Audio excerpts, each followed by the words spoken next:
शिव बहुत भोले हैं। शिव को प्रसन्न करने के बहुत से उपाय आपको मिल जाएंगे, पर क्या आप जानते हैं कि शिव तो छोटी सी चीज़ से प्रसन्न हो जाते हैं। आज मैं आपको बताऊंगी भगवान शिव को प्रसन्न करने का एक ऐसा उपाय जो आपने कभी नहीं सुना होगा।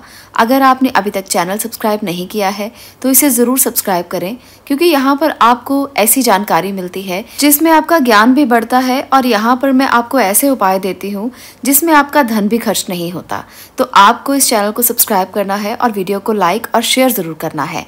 चलिए बात करते हैं भगवान शिव की। जब हम भगवान शिव की बात करते हैं तो सावन के महीने की बात अपने आप शुरू हो जाती है। सावन का महीना पूरे साल में पूरा एक महीना शिव का महीना कहा गया है। 12 ज्योतिर्लिंग होते हैं और 12 ज्योतिर्लिंगों में सबसे ज़्यादा इस महीने में इनकी पूजा की जाती है। 12 ज्योतिर्लिंगों में सबसे पहला नाम है सोमनाथ, दूसरा नाम है मल्लिकार्जुन, महाकालेश्वर, ओमकारेश्वर, केदारनाथ, भीमाशंकर, विश्वनाथ, त्र्यंबकेश्वर, वैद्यनाथ, नागेश्वर ज्योतिर्लिंग, रामेश्वर ज्योतिर्लिंग और घृणेश्वर ज्योतिर्लिंग। तो इन ज्योतिर्लिंगों की पूजा का अगर आपको भी अवसर मिलता है तो इस अवसर को आप कभी ना खोएं, क्योंकि ये ज्योतिर्लिंग ऐसे माने जाते हैं जिसमें समस्त शिव की शक्तियाँ मौजूद हैं और शिव की पूजा में इनका महत्व बहुत बड़ा है। इसलिए अगर आपको भी कभी ऐसा मौका मिलता है जब आप 12 के 12 ज्योतिर्लिंगों की सेवा कर पाएँ या उनकी पूजा कर पाएँ तो आपको ऐसा ज़रूर करना चाहिए। अगर आप भी अपने जाने अनजाने में किए पापों की मुक्ति चाहते हैं, अपने पापों की माफ़ी चाहते हैं, तो ऐसा आपको अवश्य अपने जीवन में एक बार करना चाहिए। आज मैं आपको एक ऐसा उपाय बताऊंगी जो भगवान शिव का ही उपाय है, जिससे आपको 12 के 12 ज्योतिर्लिंगों की सेवा का फल मिल जाएगा। ये उपाय बहुत ही सिद्ध उपाय है। अगर आप इसे करते हैं तो 12 के 12 ज्योतिर्लिंगों की सेवा का जो पुण्य आप प्राप्त करना चाहते हैं वो आपको घर बैठे भी मिल सकता है। तो आज का उपाय श्रेष्ठ है आपके लिए, इसे ज़रूर सुने। शिव पुराण में भी इसकी महिमा है, इसलिए आप भी इसको ज़रूर सुने। 12 ज्योतिर्लिंग जो शिव के रूप माने जाते हैं, इनकी सेवा से जो पुण्य प्राप्त होते हैं, जो पुण्य आपको कहीं नहीं मिल सकते। शिव एक ऐसे देवता हैं जिनकी पूजा अर्चना से आपको वो पुण्य प्राप्त होते हैं जिससे आपको मोक्ष की प्राप्ति हो सकती है। आपके सब तनाव दूर हो सकते हैं, मुश्किलें दूर हो सकती हैं, परेशानियां दूर हो सकती हैं, जीवन और मृत्यु का भय दूर हो सकता है। ऐसे में सावन की पूजा का बहुत महत्व है। अगर आप 12 ज्योतिर्लिंगों के फल को प्राप्त करना चाहते हैं तो आप सावन में ये उपाय करें जो मैं बता रही हूँ। इस उपाय को करने से आपको वही फल प्राप्त होगा जो 12 ज्योतिर्लिंगों का फल है। आपको क्या करना है, सबसे पहले सावन के हर एक दिन में ये उपाय आपने करना है। इसका ज़रूर ध्यान रखिए, क्योंकि इतना तो आप करेंगे ही। अगर आप इतना बड़ा फल प्राप्त करना चाहते हैं, 12 ज्योतिर्लिंगों का फल प्राप्त करना चाहते हैं, तो सावन के हर दिन आपको ये कार्य करना होगा।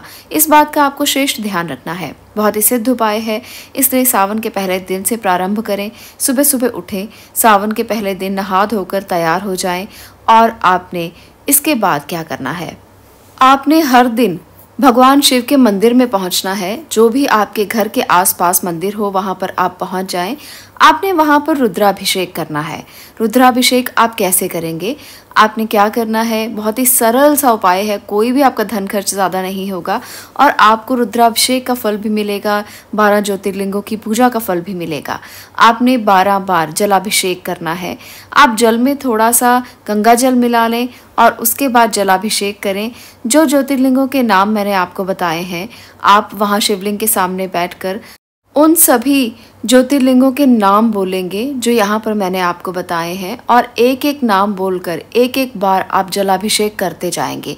यानी कि आपने अगर 1 लोटा जल लिया है, उसमें थोड़ा सा गंगा जल मिलाएं, पहले ज्योतिर्लिंग का नाम बोलें, उसके बाद वो पूरा जल आप शिव को अर्पित कर दें। इसके बाद फिर से आप दूसरे ज्योतिर्लिंग का नाम बोलें और पूरा लोटा एक और लेकर आप शिव पर जलाभिषेक करें। इस प्रकार से आपने 12 जलाभिषेक करने हैं और ये कार्य आपको सावन के पूरा महीना में रोजाना करना है। आप एक समय निश्चित कर लें। समय आपको इसलिए कह रही हूँ क्योंकि सावन के महीना में मंदिरों में बहुत भीड़ होती है, जिसके कारण आपको वहाँ पर जगह मिलना संभव नहीं हो पाता, इसलिए आपको एक समय निश्चित करना है। जब आपको पता है कि वहाँ पर भीड़ नहीं होगी, उस समय जाकर आप ये क्रिया प्रयोग कर सकते हैं। ऐसा करने से भी आपको लाभ मिलेगा। समय का बहुत ज़्यादा ध्यान आपको रखना है, क्योंकि वो समय आपका होगा। आप पंडित से बात करके भी थोड़ा समय निकलवा सकते हैं, जिससे आप पूरी तरह से रुद्राभिषेक कर सकें और इस प्रकार से पूजा करके अपने जीवन के समस्त कष्टों से मुक्ति पा सकें। जैसे जैसे आप रुद्राभिषेक करते जाएंगे, वैसे वैसे आपके कष्ट दूर होते जाएंगे और वैसे वैसे शिव की कृपा हर दिशा से आपको होगी। और इसके साथ साथ ग्रहों की चाल बदलेगी और आप अपने ग्रहों की चाल को बदलता हुआ देखकर हैरान हो जाएंगे, क्योंकि शिव भगवान की कृपा जिस पर होती है उसका कोई बाल भी बांका नहीं कर सकता। उसके सारे बिगड़े हुए काम बनने लगते हैं और वो व्यक्ति अपने जीवन में ऊंचाइयों को छूता है। तो शिव भगवान एक ऐसे देवता हैं जो बहुत ही भोले हैं, छोटी सी बात से प्रसन्न होते हैं। और अगर आप इस प्रकार से श्रद्धा विश्वास के साथ उनकी पूजा अर्चना करेंगे तो आपको बहुत लाभ मिलेंगे।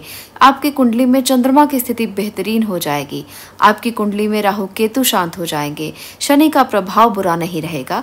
अगर आपकी कुंडली में कालसर्प दोष भी है तो भी आप ये उपाय करके उस दोष से मुक्ति पा सकते हैं।